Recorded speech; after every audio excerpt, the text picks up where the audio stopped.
Claire sat alone on the small balcony of her cramped studio apartment, looking out over the dimly lit streets of Seattle.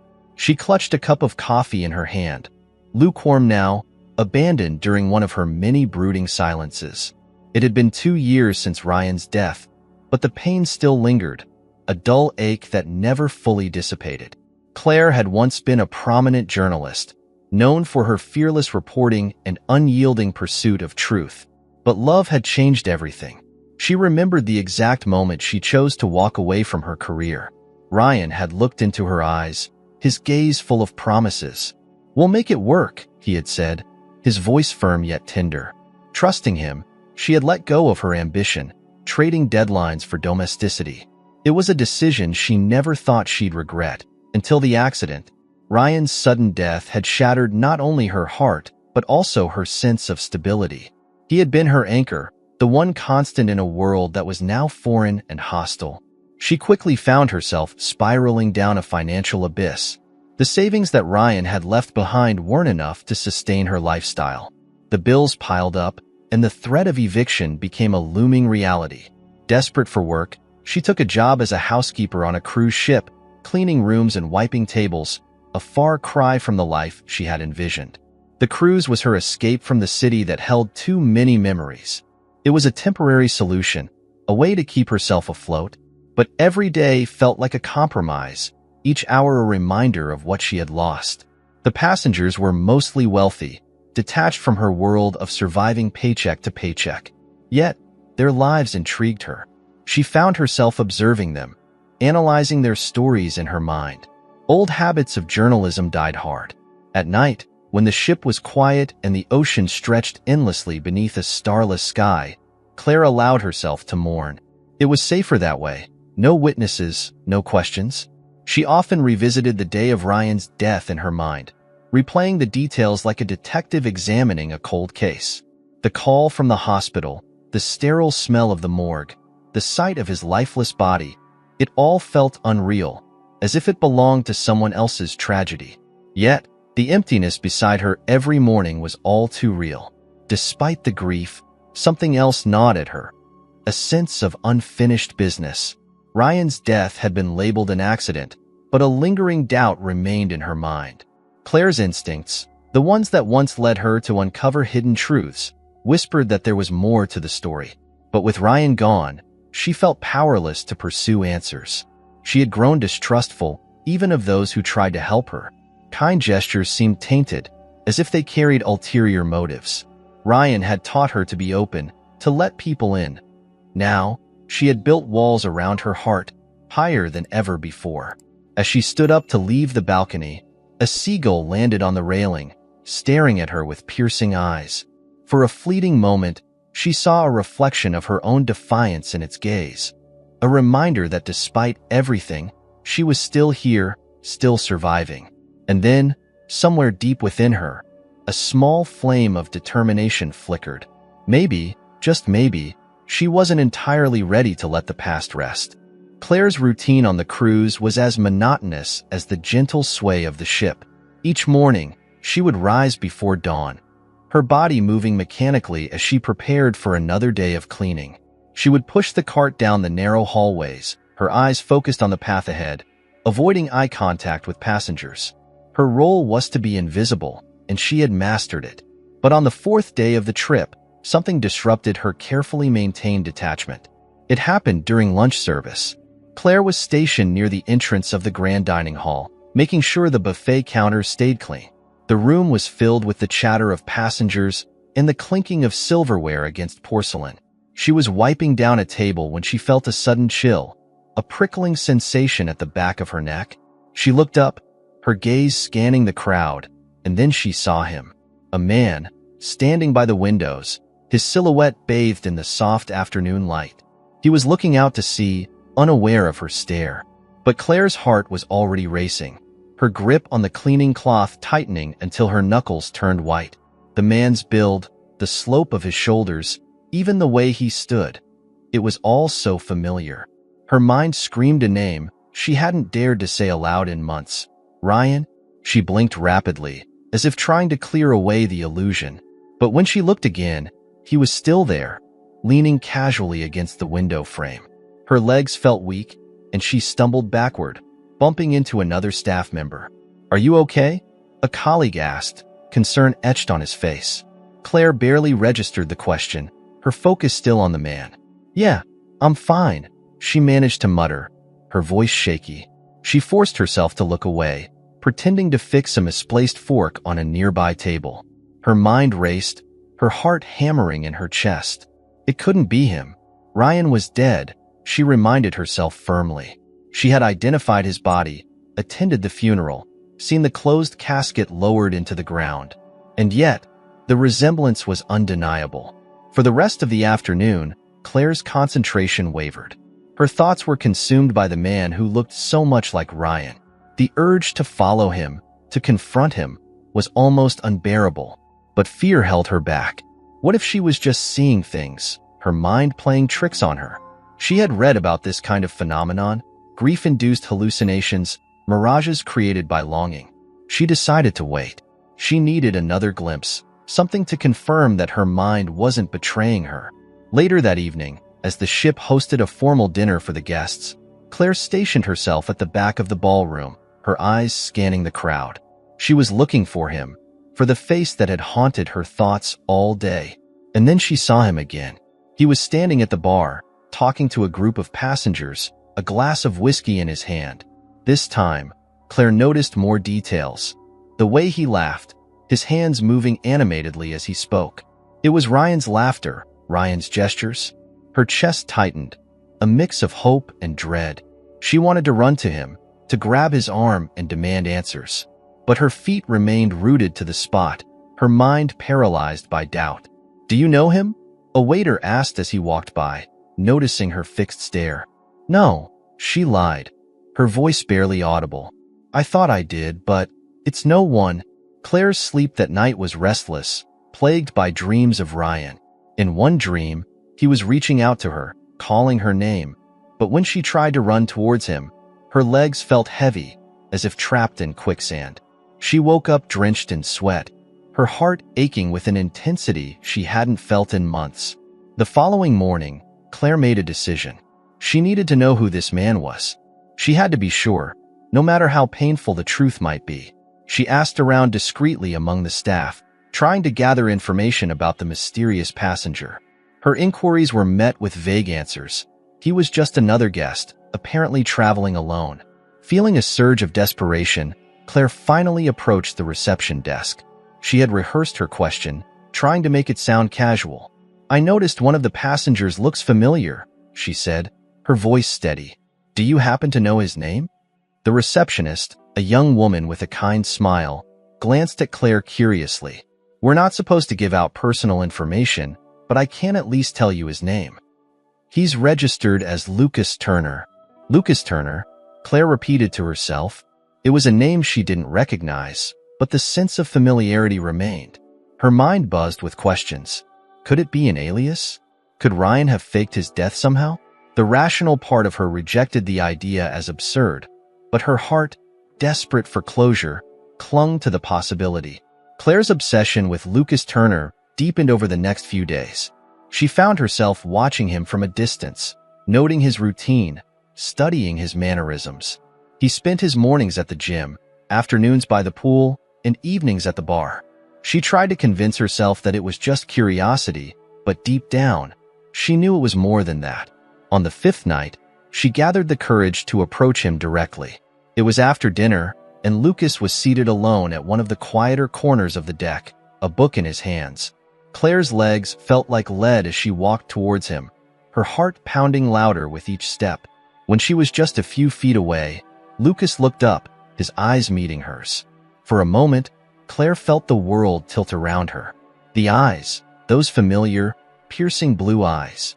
Her breath caught in her throat, and she struggled to find her voice. "Excuse me," she said, her voice trembling slightly. "You look a lot like someone I knew."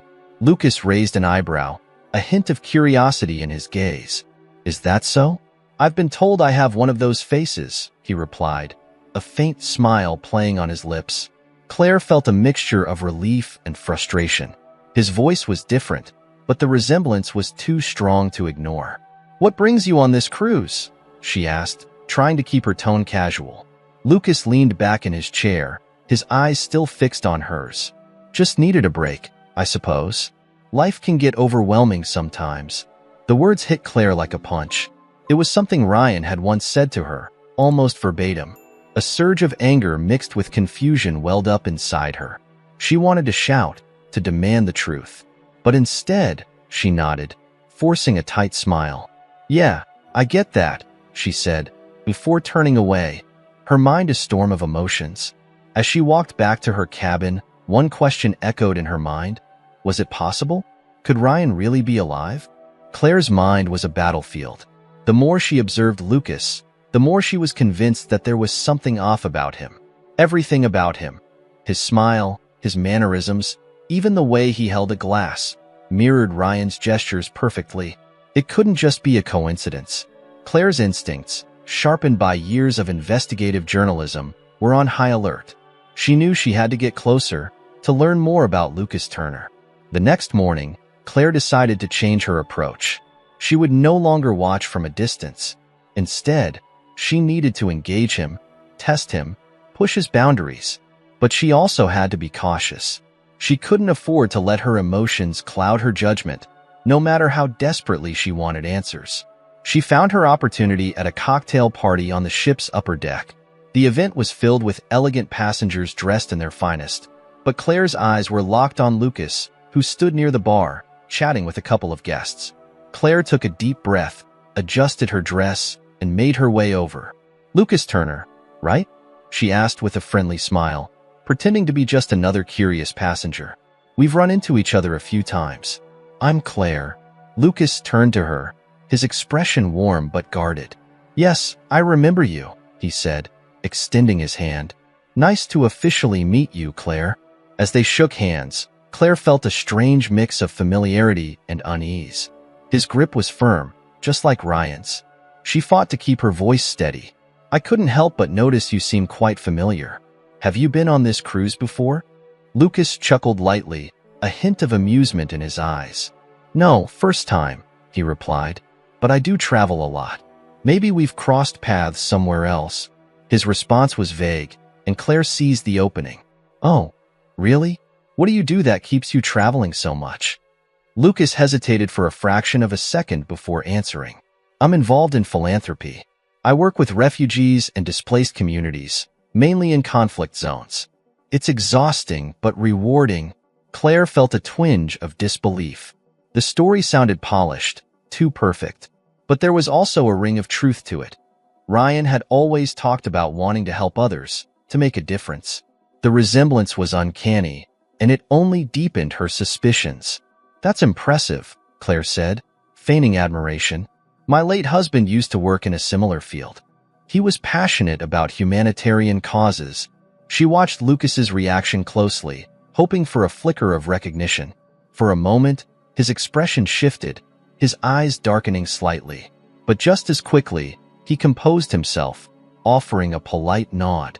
"I'm sorry to hear about your husband," he said sincerely. "It's always hard to lose someone you love." Claire's heart ached at his words. The sympathy felt genuine, but it also felt like something Ryan would say. She swallowed the lump in her throat, forcing herself to keep going. "It was an accident," she added, her voice barely above a whisper. Very sudden, Lucas's gaze lingered on her, a softness in his eyes that sent a shiver down Claire's spine. "Life can be cruel," he said quietly, "but we have to keep moving forward, no matter how much it hurts." The words struck Claire deeply. It was as if he was speaking directly to her pain, as if he understood exactly what she had been through.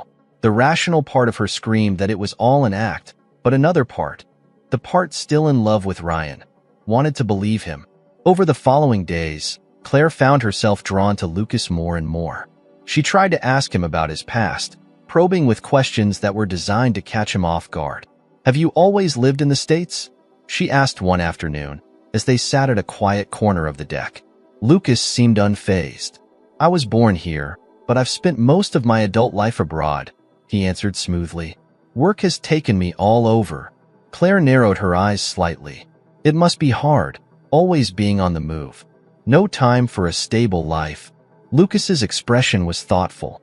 It can be lonely, but I've learned to adapt, he said. Sometimes, you have to let go of the things that tie you down. It was a cryptic statement, but it was enough to make Claire's heart race. It felt like a veiled confession, an acknowledgement of the life he had left behind, of her. She wanted to press him further, to ask the questions that burned inside her. But she held back, afraid of pushing too hard, too soon. One evening, as the ship sailed under a crescent moon, Claire found Lucas sitting alone at the rear deck, staring out at the sea. The scene was eerily familiar, reminiscent of the nights she and Ryan used to spend together. She hesitated for a moment, then approached him. "Mind if I join you?" she asked. Lucas glanced at her, a faint smile appearing. "Not at all," he replied, motioning to the empty chair beside him. They sat in silence for a while, the sound of waves filling the space between them. Claire could feel her resolve weakening, her need for answers becoming unbearable. "You remind me so much of him," she said finally, her voice barely audible. Lucas turned to her, his eyes searching hers. "Of who?" "Ryan," she whispered, the name feeling both foreign and familiar on her tongue. "My husband. You're so much like him." Lucas's face was unreadable, but there was a flash of something, pain, perhaps, that flickered in his eyes. "I'm not him, Claire," he said gently. "I'm Lucas." Claire felt tears sting her eyes, but she refused to let them fall. "It's not just how you look," she insisted. "It's how you talk, the things you say, even the way you laugh." Lucas took a deep breath, as if struggling to find the right words. "Sometimes, people carry echoes of others," he said slowly. "But that doesn't mean they're the same person." The ambiguity of his words infuriated Claire. She felt a surge of frustration and anger. "You don't understand," she said sharply. "I loved him. He was everything to me. And then, he was gone, just like that." Lucas's gaze softened. His eyes filled with an emotion Claire couldn't quite decipher. "I do understand," he said quietly. "More than you know." Claire's chest tightened, a mix of hope and fear consuming her. "Are you hiding something from me?" she asked suddenly, unable to contain herself any longer. "Is there something you're not telling me?" Lucas looked away, his jaw clenched. "There are things I can't talk about," he said, his voice low. "But it's not what you think." Claire's frustration boiled over. "Then what is it, Lucas? Who are you? Really?" He turned to face her, his expression haunted. "I'm someone who's made mistakes," he said. "Mistakes that can't be undone." The cryptic confession only deepened the mystery, but it also gave Claire a strange sense of validation. There was something more beneath the surface, something he wasn't telling her.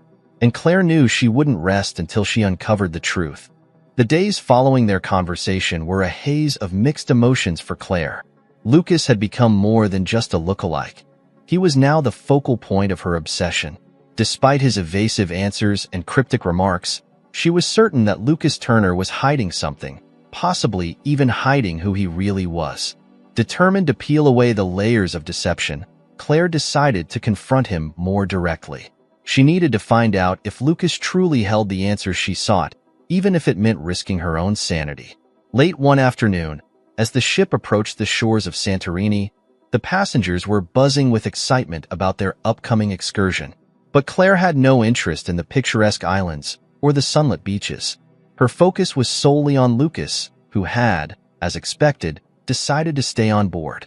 She knew she had to act now, while the ship was quieter and Lucas was less guarded. Claire found him in the ship's library, alone in a corner, flipping through a book he seemed barely interested in. He looked up when she approached, a hint of surprise in his eyes. "Claire," he greeted, closing the book. "I thought you'd be out exploring like everyone else." She forced a casual smile, hiding the intensity beneath. "I prefer the quiet," she said, taking the seat across from him. "Besides, there's something I need to discuss with you." Lucas leaned back, a guarded expression settling on his face. "I'm listening." Claire hesitated for a moment, then pressed forward. "I want you to stop pretending, Lucas. Stop playing games."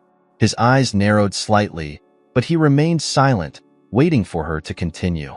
"I don't believe for a second that you're just some philanthropist traveling for leisure," she continued, her voice steady but edged with emotion. The way you speak, the things you say, it's all too familiar. You're not telling me the whole truth. Lucas's jaw tightened, his eyes darkening with something unreadable. And what truth do you think you know, Claire? The challenge in his voice only fueled Claire's resolve. I think you're Ryan, she said bluntly, her eyes locked onto his. Or at least you were. For a split second, she thought she saw a flicker of panic in his eyes, but it was gone as quickly as it appeared.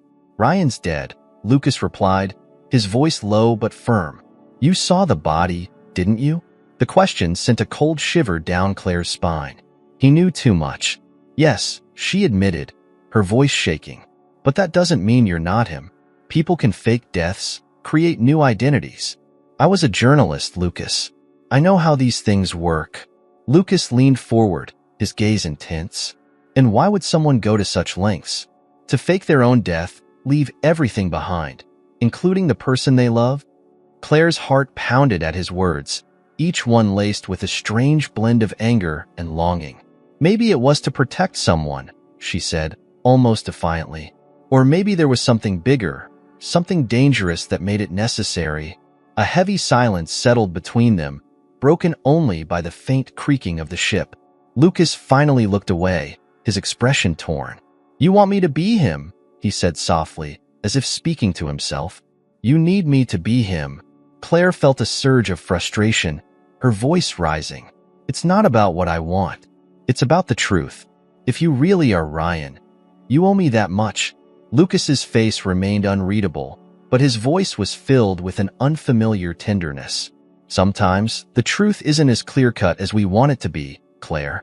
Sometimes, it's wrapped in lies we never intended to tell. Claire's eyes filled with tears, a mix of anger and despair. Why won't you just say it? Why won't you admit who you really are? Lucas looked at her, his expression one of deep sadness. Because admitting it could put you in danger, he said, his voice barely above a whisper. And that's the last thing I want. The words hit Claire like a punch, leaving her breathless. It wasn't the confession she was hoping for, but it was enough to keep her pursuing the truth. Then help me understand, she pleaded, her voice raw. If there's danger, I deserve to know what it is. Lucas remained silent, his eyes fixed on hers, a storm of emotions swirling beneath the surface. Finally, he stood up abruptly, his chair scraping against the wooden floor. This conversation is over, he said, his tone harsh. You need to let this go, Claire. It's for your own good. But Claire wasn't willing to back down. She grabbed his arm as he tried to leave, her grip surprisingly strong. No, it's not over, she insisted. You can't just walk away and expect me to forget everything. Not after what we had. Lucas paused, his body rigid under her touch. For a moment, she thought he might open up, that he might finally break. But then he gently removed her hand from his arm, his eyes filled with a painful kind of determination. I'm not who you think I am, he said quietly, and the sooner you accept that, the safer you'll be. With that, he turned and walked away, leaving Claire standing there, her heart shattered once again. But this time, the pain was mixed with something new, an undeniable sense that there was more to uncover, that Lucas's words were not just warnings but pieces of a larger puzzle. As night fell, Claire retreated to her cabin, her mind replaying every moment of their encounter. She knew now that she was close to something, even if Lucas refused to admit it. The next step, she realized, was to find proof, something concrete that could link Lucas to Ryan. Driven by a mixture of desperation and relentless curiosity, Claire began her investigation that very night. She managed to gain access to the ship's passenger registry, scanning through the details of Lucas Turner's booking. To her surprise, the information was surprisingly sparse, just a name, an address in New York, and a contact number that led nowhere. The lack of details only heightened her suspicions. She decided to search his cabin, hoping to find something, anything, that might reveal the truth. It was risky, she knew, but the stakes were too high to turn back now. Claire waited until she was sure Lucas had left his cabin for the evening. With a makeshift lockpick, a skill she had picked up during her reporting days, she managed to open the door.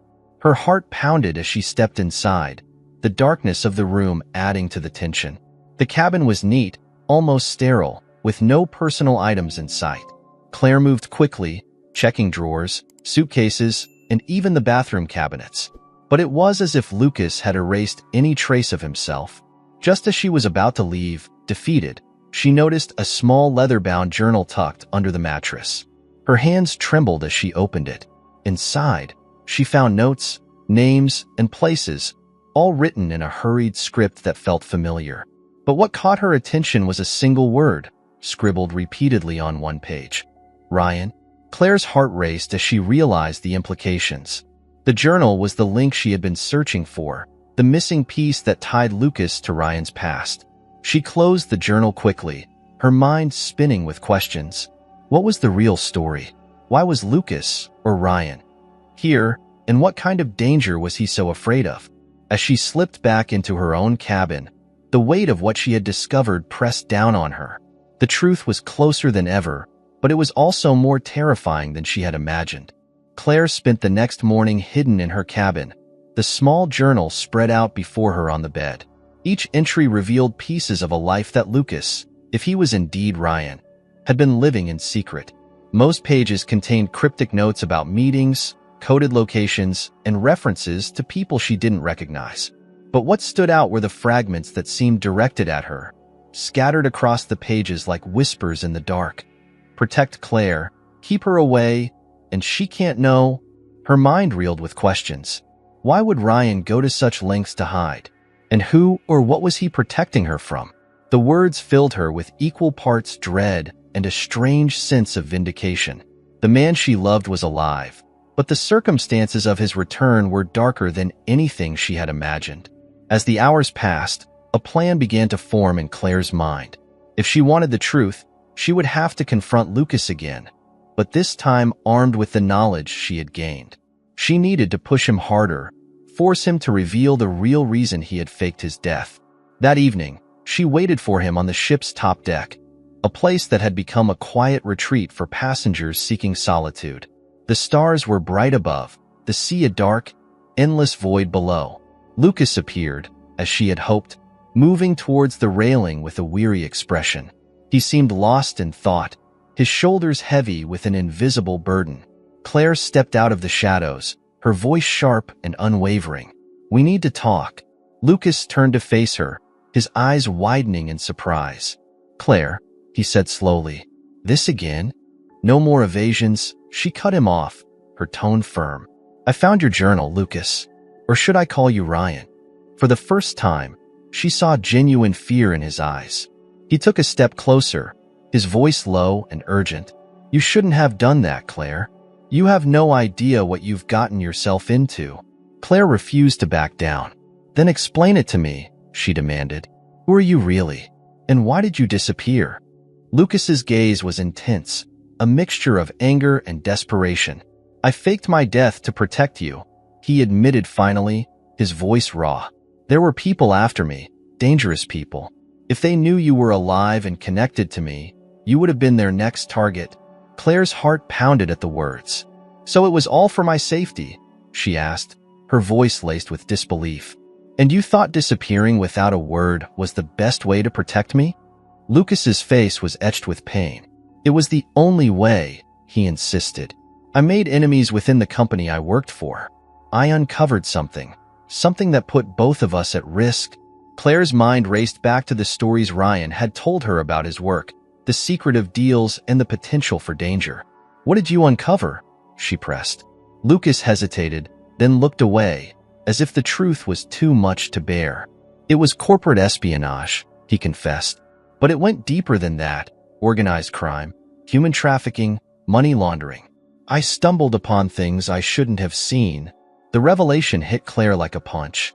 She had always known Ryan's work was risky, but this was beyond anything she had imagined. "Why didn't you tell me?" she asked, her voice breaking. "I could have helped. I couldn't put you in that kind of danger," Lucas said, his voice filled with regret. "I had to disappear before they came after you.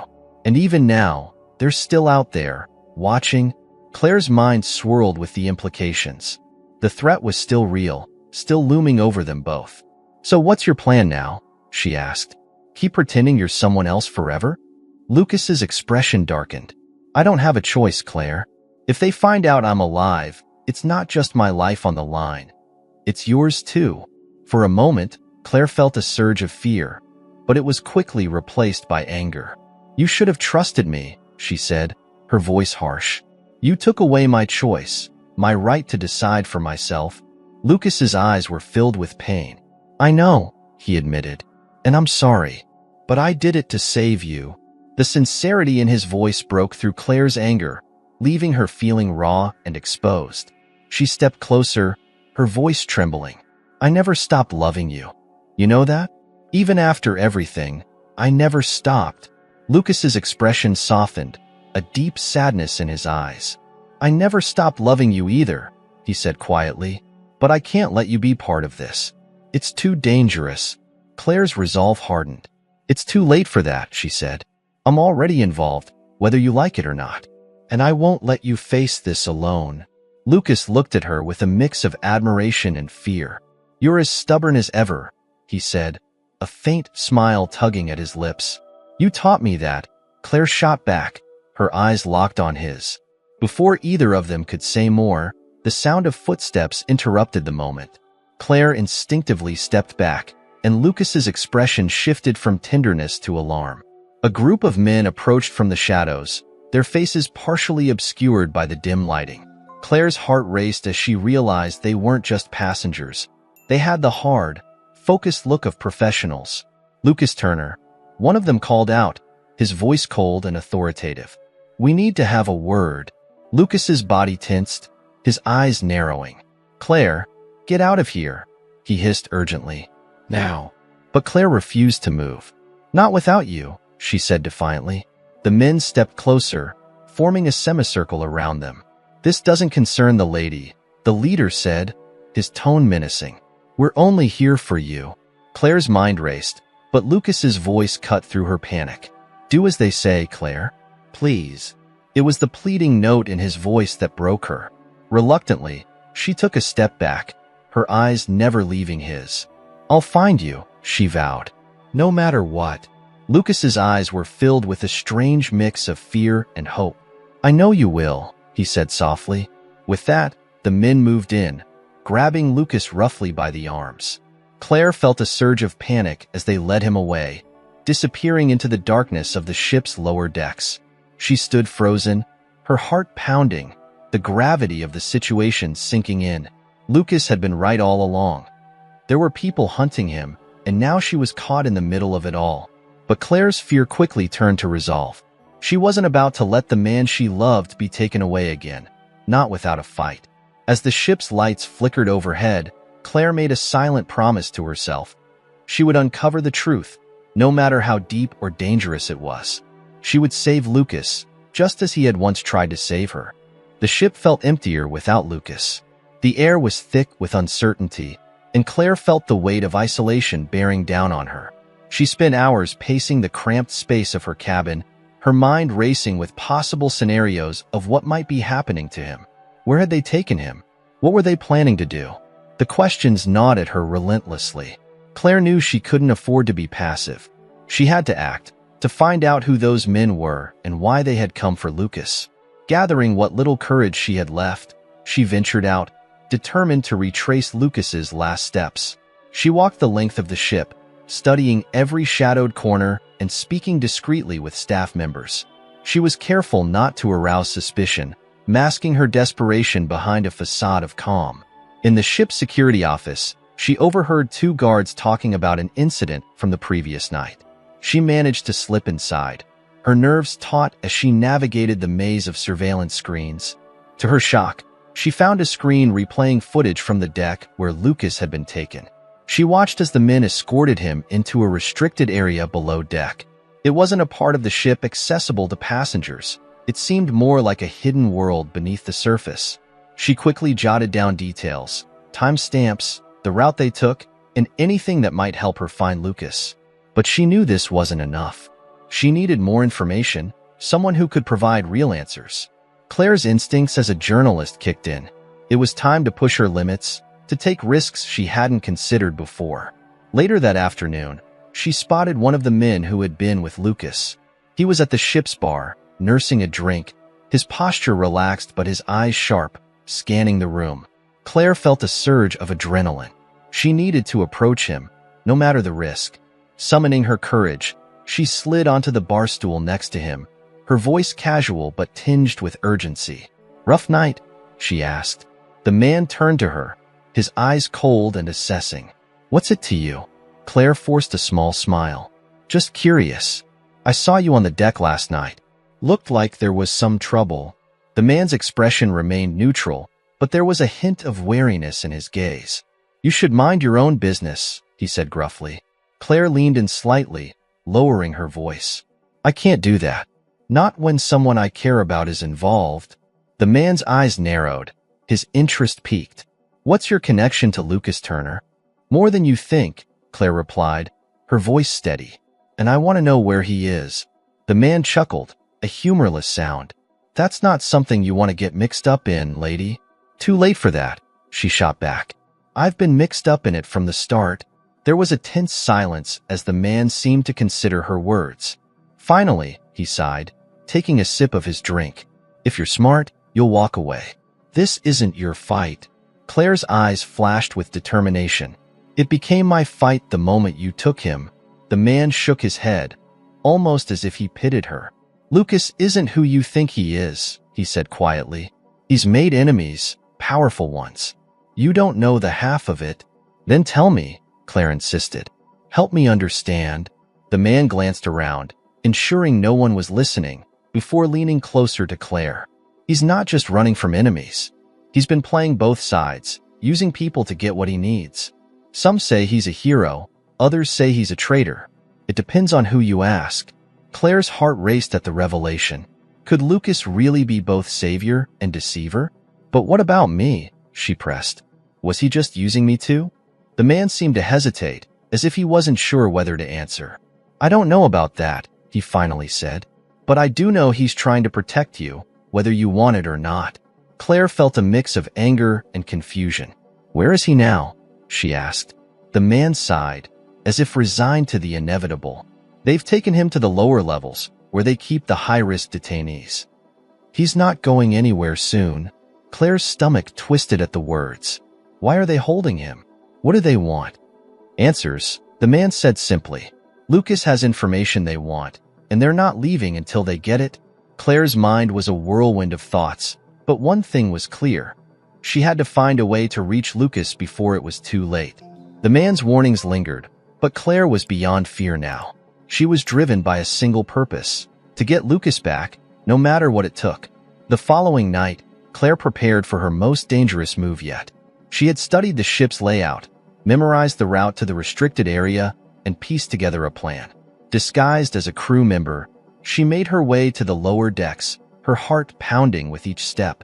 The corridors were dimly lit and eerily quiet, the air filled with a musty, metallic scent. She reached the entrance to the restricted area, a heavy steel door guarded by a single man. Claire approached him, her movements confident. "Captain's orders," she said, showing a forged ID she had managed to create. The guard eyed her suspiciously, but seemed to buy the ruse. He unlocked the door, allowing her to slip inside. Claire felt a surge of relief, but knew this was just the beginning. Inside, the atmosphere was even more oppressive. She followed the sound of distant voices, moving cautiously through the maze-like hallways. Her instincts told her she was getting closer, and soon, she heard a familiar voice, Lucas's voice. She rounded a corner and found him in a small, windowless room, his hands cuffed to a metal chair. His face was bruised, his eyes hollow but still burning with defiance. He looked up as she entered, shock and disbelief flashing across his face. "Claire," he whispered, his voice raw. "What are you doing here?" Claire rushed to his side, her eyes filled with urgency. "I came to get you out," she said, her voice fierce. "I couldn't leave you behind." Lucas's eyes were a mix of anger and relief. "You shouldn't have come," he said hoarsely. "It's too dangerous." "I don't care," Claire replied, her voice breaking. "I'm not losing you again." Before Lucas could respond, the door behind them burst open, and two men stormed in, guns drawn. Claire froze, her mind racing for a way out. But Lucas moved quickly. Despite the cuffs, he managed to kick one of the guards, knocking him off balance. The other man swung his gun towards Claire, but she ducked, her survival instincts taking over. She grabbed a nearby chair, swinging it at the guard's legs, causing him to stumble. It was chaos, a blur of movement and adrenaline. Somehow, they managed to overpower the guards. Lucas, still cuffed, looked at Claire with a mix of awe and fear. "You're insane," he muttered, but there was a hint of a smile in his voice. Claire found the key to the cuffs on one of the unconscious guards, quickly freeing Lucas. "We need to move," she said urgently. They ran through the corridors, the sound of alarms blaring behind them.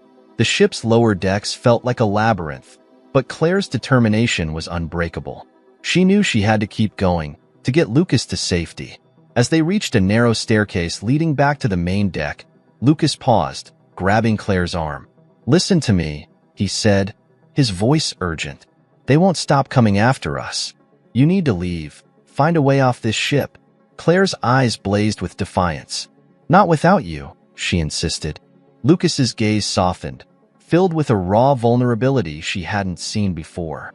"I never wanted this for you," he said. "But you've always been stronger than me, Claire.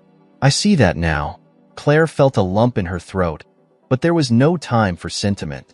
"Then let's finish this, together," she said, her voice firm. They burst onto the main deck, the cold night air hitting them like a slap. But Claire felt a surge of hope. Freedom was within reach, and so was the truth. Claire and Lucas ran through the upper deck, their footsteps echoing in the empty corridors. The ship's alarms continued to blare, a blinding mix of noise and flashing lights that only fueled Claire's adrenaline. The cold night air stung her skin as they reached an open deck, the vast sea stretching into darkness around them. Lucas was still struggling to regain full control of his movements after being bound for so long. He stumbled slightly, and Claire instinctively reached out, steadying him. His touch was warm despite the cold, and for a brief moment, they locked eyes, an unspoken promise passing between them. "Where do we go from here?" Claire asked breathlessly, glancing around for signs of pursuit. Lucas scanned the deck quickly, his expression calculating. "There's a lifeboat launch area ahead," he said, pointing towards a metal staircase leading down to the lower platform. "We need to get off this ship. It's the only way." Claire felt a surge of fear mixed with determination. "And then what?" she pressed. "We disappear," Lucas replied, his voice firm but strained. "We'll find somewhere to regroup, figure out our next move." As they reached the lifeboat area, Lucas quickly assessed the small emergency vessel. "It's manual launch," he muttered. "I can get it down, but it'll be noisy." Claire nodded. "Do it." Lucas worked fast, releasing the safety mechanisms and pulling the heavy lever. The winch squealed loudly as the small lifeboat lowered into the water below. The noise was deafening, and Claire's heart raced, knowing it was only a matter of time before their pursuers arrived. "Go," Lucas urged, motioning towards the rope ladder leading down to the boat. Claire climbed down quickly, feeling the rough rope burn against her hands. She landed inside the swaying lifeboat, watching as Lucas followed. Just as he reached the bottom of the ladder, a shot rang out, piercing the night air. Claire's heart leapt in terror, and she instinctively ducked, her eyes scanning for the source of the gunfire. She saw them, 3 men rushing onto the deck, guns drawn. "Lucas, hurry!" she screamed, reaching out to help him into the boat. Lucas dropped down beside her, his breathing heavy. "Hold on!" he shouted as he unhooked the lifeboat from the ship's harness. The small vessel hit the water with a jolt, sending waves splashing over the sides. They began rowing furiously, putting as much distance between themselves and the ship as possible. The men on the deck continued firing, but the bullets splashed harmlessly into the water, missing their target. As the lifeboat drifted farther into the darkness, Claire allowed herself a moment of relief. But it was short-lived. "Where are we headed?" she asked, her voice shaky. "There's a small island nearby," Lucas answered, his voice low but steady. "It's deserted, but it'll give us cover until we figure out our next steps." Claire nodded, exhaustion settling into her bones. She could see the faint outline of land in the distance, a small glimmer of hope in an otherwise bleak situation. As they rode in silence, Claire's thoughts raced. Everything Lucas had revealed, everything she had experienced over the past few days, felt surreal, like a twisted version of the life she had once known. She turned to Lucas, unable to contain her frustration any longer. "You should have told me," she said, her voice breaking. "You should have trusted me from the start." Lucas's face was shadowed in the dim moonlight, but she could see the regret etched in his eyes. "I know," he admitted, "but I didn't want you to live like this. Always looking over your shoulder, always in danger." Claire's voice trembled with anger and sadness. "I would have rather faced it with you than live without you." Lucas's gaze softened, his eyes reflecting a depth of emotion that words couldn't convey. "I was wrong," he said quietly. "I thought I was protecting you, but I only made things worse." Claire's heart ached at his words, but there was no time for tears. "What now?" she asked, her voice hoarse. Lucas paused, his expression pained but resolute. "Now, we fight back," he said. "We stop running and we take control." Claire was silent for a moment, absorbing the weight of his words. She felt a spark of determination igniting within her, a sense of purpose that had been lost for so long. "Then we fight together," she declared. As the island drew nearer, they began to strategize. Lucas explained the situation in more detail, finally giving Claire a clearer picture of the enemies they faced. "They're part of a larger network," he said, his voice grim. "Powerful, connected. I tried to expose them from the inside, but it only made me a target." Claire listened intently, her mind processing the information. "And they want you dead because you know too much," she summarized. Lucas nodded. "Exactly. But now they know you're involved too. It won't be long before they come for you." Claire's expression hardened. "Then we need to hit them before they hit us." Lucas's lips curved into a faint smile, a hint of pride in his eyes. "I always knew you were stronger than you realized." The lifeboat finally reached the shore, scraping against the rocky beach. Claire and Lucas jumped out, pulling it onto the sand to conceal it behind a cluster of rocks. The island was dark and eerily quiet, but it offered the refuge they needed.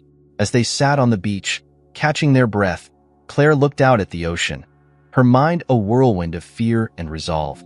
"We can't hide forever," she said quietly. "We need allies, someone who can help us." Lucas seemed lost in thought for a moment. "I have contacts," he said slowly. "People I can trust, but it's risky. We'd have to move fast, and we'd need resources."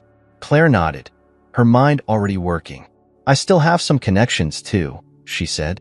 "People from my journalism days, ones who specialize in exposing corruption. We can use that to our advantage." Lucas's eyes lit up with a mixture of hope and urgency. "Then we have a chance," he said. "But we have to be careful. One wrong move, and it could all fall apart." Claire took a deep breath, feeling the weight of the situation settle over her. "We don't have the luxury of fear anymore," she said firmly. "We've come too far to back down now." The night stretched on, but neither of them felt tired. They stayed awake, discussing plans, sharing memories, and finally, opening up about the pain of the past few years. Claire learned more about the sacrifices Lucas had made, the lies he had told to protect her, and the relentless guilt that had haunted him. And Lucas, in turn, heard about the hollow years Claire had spent without him, the unanswered questions, and the deep, unresolved love that had never faded. As dawn broke over the horizon, they both knew there was no turning back. They were in this together, and the fight for their freedom, and the truth, had only just begun. The island was small, covered in dense foliage with rugged cliffs that loomed against the early morning sky. It provided an unexpected sense of safety, but Claire knew it was only temporary. Their enemies wouldn't stop searching, and time was running out. Lucas and Claire made their way to a small clearing at the center of the island. They found an abandoned shack, likely left behind by fishermen long ago. It wasn't much, a few broken pieces of furniture, rusted cans, and a dusty floor, but it offered shelter. Lucas inspected the walls and windows, checking for weaknesses, while Claire gathered what little supplies they had left from the lifeboat. First things first, Lucas said, tossing his damp jacket aside. We need to get in touch with someone outside. There's a contact of mine, an ex-CIA operative named Sullivan. He's off the grid but can provide intel and possibly a way off the island. Claire felt a surge of hope. How do we reach him? Lucas dug into his pocket and pulled out a small, water-resistant phone, his last remaining link to the outside world. He dialed a number quickly, then held the phone to his ear, pacing as he waited. "Come on, Sully," he muttered under his breath. Claire watched anxiously. Lucas's face was a mask of concentration, each passing second stretching into what felt like hours. Then, finally, he spoke. "Sullivan, it's me. I need an extraction, urgent, and I have a passenger." The voice on the other end crackled through, distorted but clear enough. Claire couldn't make out the words, but Lucas's responses were quick and precise. "Understood," he said. "We're on an island off Santorini. It's a small one, not marked on most maps. We need coordinates for the rendezvous and a safe exit route." There was a pause, and then Lucas nodded. "Got it. Make it quick. We're exposed here." He hung up, turning to Claire with a grim look. "Sullivan's sending a boat, but it'll take at least 6 hours to get here. We need to stay hidden until then." Claire nodded, feeling a mixture of relief and urgency. "And after that?" Lucas's gaze was steady but cautious. "We regroup. We need to get to a safe house where we can access Sullivan's network. Once we're secure, we'll start planning how to bring down the people hunting us." Claire's mind raced. "And who exactly are they, Lucas? Who are we really up against?" Lucas hesitated, then finally spoke. "It's not just one group. It's a coalition of corrupt businessmen, rogue agents, and international criminals. They operate through a front company called Praxis Corporation. It's been tied to everything from weapons smuggling to human trafficking. I tried to expose them from the inside, but they had deeper roots than I realized." Claire felt a wave of anger mixed with disbelief. "And you didn't think to warn me?" Lucas's voice was filled with regret. "I thought keeping you out of it would protect you." "I was wrong," Claire sighed, her frustration mixing with a strange sense of understanding. "What's their endgame?" "Money, power, control," Lucas replied. "But they also need to maintain secrecy. That's why they've been so relentless. They can't afford loose ends, and right now, we're the biggest ones they have." Claire's eyes narrowed. "Then we need to find a way to expose them. It's the only way to stop them." Lucas nodded.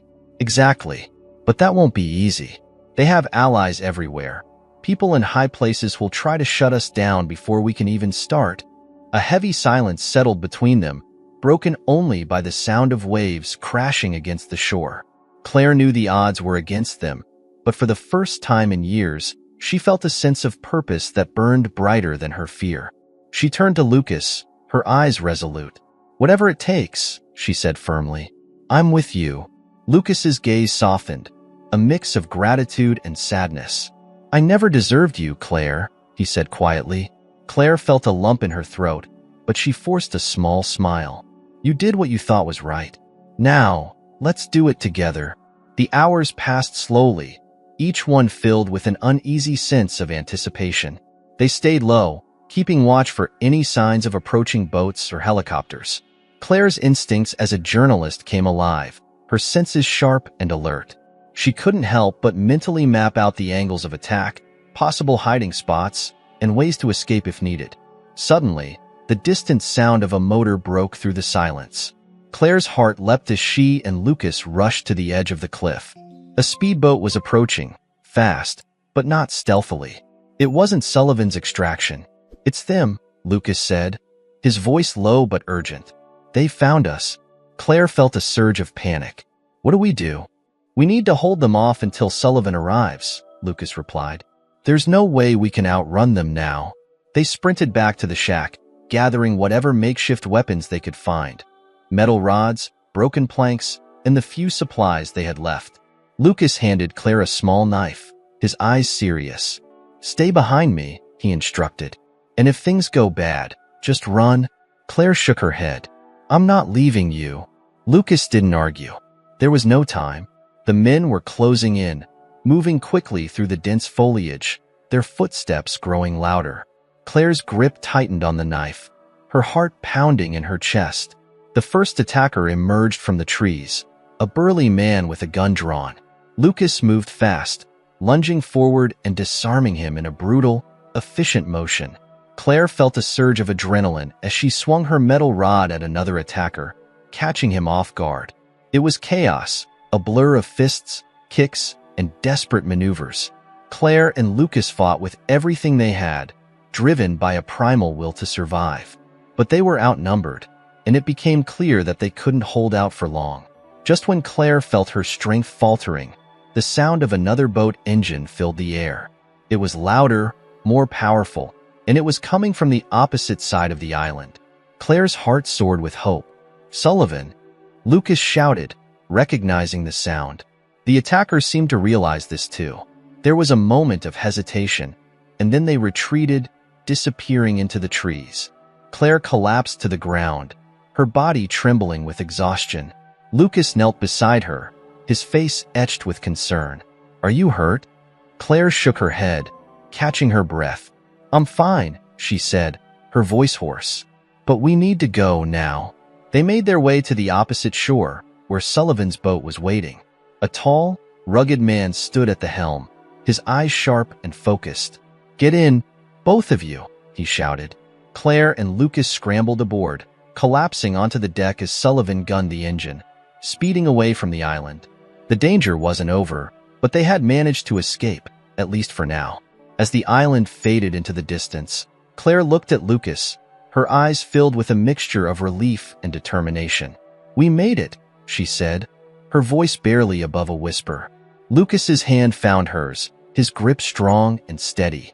"For now," he agreed. "But the real fight is just beginning." Claire nodded, her gaze turning towards the horizon. The open sea stretched before them, filled with both danger and possibility. But she was no longer running alone, and that made all the difference.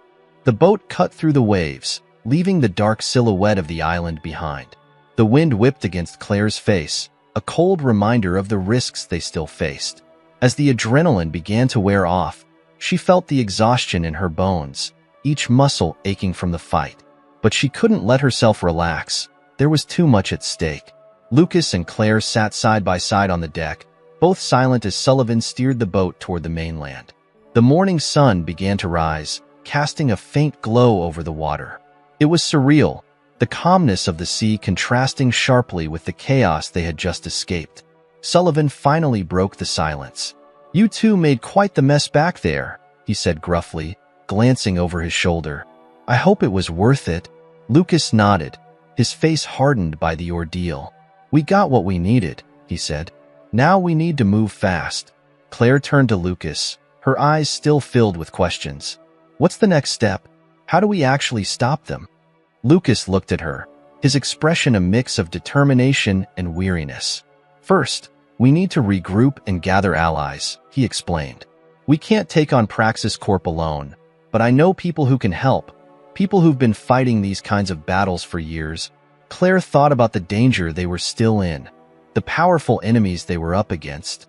"But how do we trust anyone?" she asked. "What if they're compromised too?" Lucas's eyes were steady. "We don't have a choice," he said. "We need their resources and their connections. It's a risk, but it's one we have to take." Sullivan chimed in, his voice low and cautious. "I've set up a temporary safe house in Athens," he said. "It's secure, off the grid.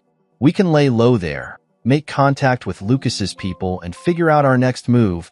Claire nodded, grateful for Sullivan's presence. Despite his gruff demeanor, he seemed capable and trustworthy. "Thank you," she said simply. Sullivan shrugged. "Just doing my job," he replied. "But don't expect it to be easy from here. They'll be expecting you to make contact, and they'll be watching."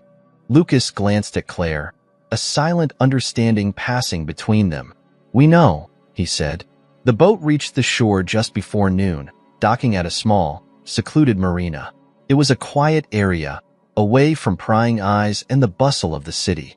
Claire and Lucas climbed out, feeling the solid ground beneath their feet again. It was a small victory, but one that carried a sense of urgency. Sullivan led them to an inconspicuous car parked nearby. "Get in," he said. "We need to be quick." The drive to Athens was tense, with Lucas and Sullivan constantly checking the rearview mirrors for any signs of a tail. Claire's mind raced, trying to process everything that had happened and everything that still needed to be done. The car moved through winding back roads, avoiding main highways to reduce the risk of detection. After what felt like hours, they finally arrived at a small, nondescript building on the outskirts of the city. Sullivan parked the car and led them inside, down a narrow staircase into a basement level that had been converted into a makeshift command center. The room was dimly lit, filled with computers, maps, and communication devices. "This is it," Sullivan said. "Not much, but it's safe." Lucas immediately moved to one of the computers, typing rapidly as he accessed a secure network. Claire watched him, feeling both admiration and frustration. "How long have you been doing this?" she asked. Lucas didn't look up. "Since before I met you," he admitted. "I was already undercover when we got involved. Everything I told you about my work was true, but I kept the darker parts hidden." Claire felt a surge of anger, a reminder of the betrayal she had experienced. "So it was all a lie," she said, her voice filled with hurt. Lucas stopped typing and looked at her, his eyes raw with emotion. "No," he said firmly. "The feelings were real. Everything I did was to protect you, even if it meant lying." Claire's anger was mixed with a deeper, more painful understanding. She had spent so long hating him for leaving, but now she was starting to see the sacrifices he had made. "And now?" she asked. "What happens now?" Lucas's gaze was intense. "Now, we finish what I started," he said. "We expose Praxis Corp for what it is and bring down everyone involved. But we have to be smart. We'll need leverage, evidence that they can't bury or destroy." Claire felt a flicker of hope. "I still have my contacts from my journalism days," she offered. "People who can help us get the story out, if we can gather the proof." Lucas nodded. "That's exactly what we need," he said. "But it won't be easy. Praxis has spent years building a network of cover-ups, false leads, and dead ends. We'll have to be relentless." The following days were a whirlwind of planning, strategizing, and reaching out to potential allies. Claire used her connections to track down investigative journalists, activists, and hackers who had been fighting similar battles. Some were skeptical, others were intrigued, but all of them were wary. "Are you sure this isn't a setup?" one journalist asked Claire during a covert phone call. "No," Claire admitted, "but I know what's at stake, and I know we need to expose the truth, no matter what." Lucas, meanwhile, worked with Sullivan to analyze Praxis's operations, tracking financial transactions, tracing communication logs, and identifying key players within the organization. It was a massive task, and every new piece of information felt like a small victory in a much larger war. But as they dug deeper, the danger became more apparent. There were attempted breaches of their communications, sudden disappearances of potential allies, and veiled threats delivered through anonymous messages. One night, as Claire sat alone in the basement, reviewing files on her laptop, Lucas approached her quietly. "You should get some rest," he said softly. "You haven't slept in 2 days." Claire looked up, her eyes tired but determined. "Neither have you." Lucas gave a half-smile, his face etched with fatigue. "Fair point," he said. He paused, then added, "I know I've asked too much of you already, but I need you to know. I'm grateful you stayed." Claire felt a lump in her throat, but she managed a small smile. "I didn't have much of a choice," she said, her voice softer than before.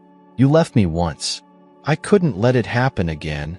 Lucas's expression was filled with both pain and gratitude. "I won't leave you again," he promised. Before either of them could say more, Sullivan burst into the room, his face pale. "We've got a problem," he announced. "Praxis just made a move. They've deployed a hit squad. They know where we are." Claire felt a surge of fear, but Lucas's reaction was swift. "We need to move now," he ordered. They gathered their things quickly, abandoning the basement in minutes. As they drove away from the safe house, Claire felt a strange sense of clarity. They were deep in enemy territory, but they were still fighting, still moving forward. "Where to now?" Claire asked, her voice steady. Lucas looked at her, his eyes filled with resolve. "We go on the offensive," he said. We take the fight to them. Claire nodded, a fierce determination burning within her. She knew the risks, knew how dangerous the path ahead was. But she also knew one thing for certain. They were no longer running. They were fighting back, and they wouldn't stop until the truth was finally revealed. The car raced through the dark streets of Athens, headlights cutting through the thick fog of uncertainty. Claire's heart pounded in her chest, adrenaline surging with every turn. Lucas was beside her, scanning their surroundings with a sharp, focused gaze. Sullivan drove fast but skillfully, keeping to side roads and alleyways to avoid any detection. "We have one last shot," Lucas said, breaking the tense silence. "We're going straight to the top. There's a high-level meeting of Praxis's executives happening tonight at a mansion just outside the city." Claire felt a surge of determination mixed with fear. "What's our plan?" Lucas turned to her, his expression serious. "We're going to get the evidence we need. Records, files, confessions. Everything that proves their corruption and crimes. Once we have it, we'll go public. It's our only chance to stop them for good." Claire's eyes burned with a relentless fire. "Let's end this," she said. They reached the outskirts of Athens, where the mansion loomed like a dark fortress. High walls and security cameras surrounded it, but Lucas seemed unfazed. "There's a hidden entrance," he explained. "It's not on the plans, but I discovered it during my time undercover." Sullivan parked the car in a secluded area nearby, handing them each a small earpiece. "I'll stay in contact from here," he said. "If anything goes wrong, you need to pull out immediately." Lucas nodded, then turned to Claire. "Ready?" She took a deep breath. "As ready as I'll ever be." They moved silently through the shadows, using the cover of darkness to approach the back of the mansion. Just as Lucas had said, there was a small, concealed gate partially obscured by ivy. He picked the lock quickly, and they slipped inside, entering a narrow passage that led to the mansion's lower level. The interior was opulent, filled with priceless artwork and lavish decor. It was a stark reminder of the wealth and power they were up against. But Claire felt no intimidation, only a fierce determination to uncover the truth. Lucas led the way, his movements confident and precise. They navigated the mansion's hallways, avoiding guards and slipping into rooms undetected. Finally, they reached a secure room that Lucas identified as the control center. "This is where they keep the servers," he whispered. "All the data we need is here." Claire watched as Lucas hacked into the system, his fingers moving rapidly across the keyboard. Files began to appear on the screen. Documents, emails, transaction records, all of them linking Praxis Corp to its vast network of illegal activities. "This is it," Lucas said, his voice filled with urgency. "We have everything we need." Claire quickly copied the files onto a flash drive, her heart pounding with anticipation. "Now we just have to get out of here and get this to the press," she said. But as they turned to leave, the sound of footsteps echoed down the hallway. Claire's eyes widened as she realized they had been discovered. Lucas reacted instantly, pulling her into a nearby closet, his hand covering her mouth to silence her breathing. They held their breath as the guards passed by, their radios crackling with orders to search the area. Once the coast was clear, Lucas whispered urgently, "We have to move faster. The longer we stay, the more likely we are to get trapped." They continued their escape, moving swiftly but cautiously. Just as they reached the exit, a familiar figure stepped out from the shadows, a tall man with a cold, calculating gaze. Claire recognized him from the files, Elias Markov, the head of Praxis Corp. "Well, well," Markov said with a sinister smile. "I knew you couldn't stay away, Lucas. And you brought company. How charming." Lucas's eyes blazed with fury. "It's over, Markov. We have the evidence, and soon the whole world will know what you've done." Markov laughed, a chilling sound. "You think you can bring us down with a few files? We own the media, the politicians, the courts. There's nowhere you can run." Claire stepped forward, her voice filled with defiance. "We're not running anymore. We're fighting." Markov's smile faded, replaced by a cold sneer. "Then you're both going to die here." In a flash, Lucas lunged at Markov, tackling him to the ground. The two men struggled fiercely, each trying to gain the upper hand. Claire watched, her mind racing. She spotted a gun holstered at Markov's side and grabbed it, aiming it with shaking hands. "Stop!" she shouted. Both men froze, Markov's eyes narrowing as he looked up at Claire. "You won't shoot," he taunted. "You don't have it in you." Claire's hand trembled, but her voice was steady. "Try me." Lucas took advantage of the moment, disarming Markov and knocking him unconscious with a single punch. He turned to Claire, his eyes filled with urgency. "We have to go now." They made their way back through the mansion, adrenaline surging as they reached the same hidden gate they had entered through. Sullivan's voice crackled through the earpiece. "I've got a car waiting.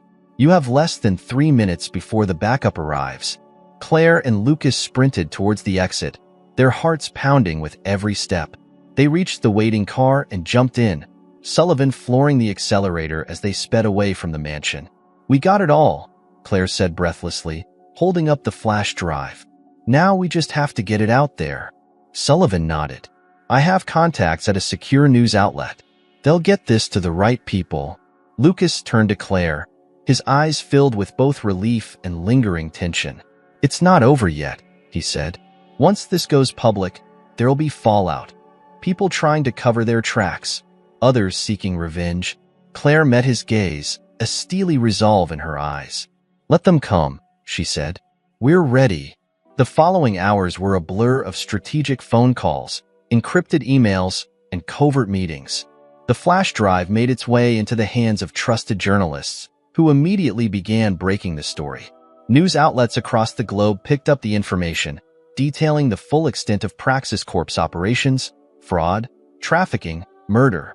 The response was swift and overwhelming. There were arrests, resignations, and international investigations launched. Praxis Corp, once untouchable, was crumbling under the weight of its own corruption. Claire and Lucas watched the news reports from a safe house, their expressions a mix of exhaustion and quiet triumph. "We did it," Claire said softly, a sense of disbelief washing over her. Lucas reached out, taking her hand. "You did it," he corrected. "I couldn't have done this without you." Claire's eyes filled with tears, but they were tears of relief this time. "I never stopped believing in you," she admitted. Lucas pulled her close, his voice filled with a raw honesty that had been missing for so long. "And I never stopped loving you," he said. The weight of the past years seemed to lift, replaced by a sense of closure and a new beginning. They had faced the darkness together and come out the other side, scarred but not broken. As the sun rose over Athens, Claire and Lucas stood side by side, looking out at a city that was waking up to a new reality, one where the truth had finally prevailed. "Where do we go from here?" Claire asked, a hint of hope in her voice. Lucas smiled, a real, unburdened smile. "Anywhere," he said, "as long as it's together." And with that, they stepped forward, ready to face whatever came next.